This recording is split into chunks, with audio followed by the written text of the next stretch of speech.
বুকটা ফাটিয়ে যা। সিদ্দিক ভাইয়ের বুকটা ফাইটা যায়, কেউ দেখার নাই, তার দুঃখ বুঝবার মতো কেউ কি নাই? বেচারার অবস্থা দেখেন। বুকটা ফাটিয়ে যা।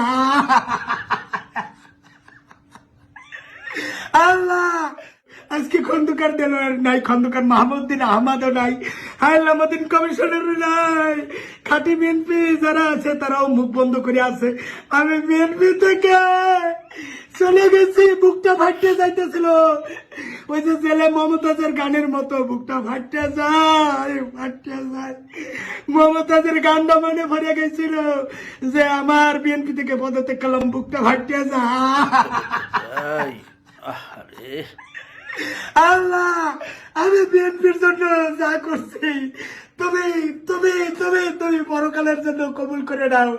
দুনিয়াতে বদলে আমাকে কেউ হয়তো দিবে না, কিন্তু আমি যে একলাস। এই বেচারার দিকে কেউ তাকান, সংশ্লিষ্ট যারা আছেন তাদের অনুরোধ করছি, ইনাকে এত দুঃখ দেওয়া উচিত না।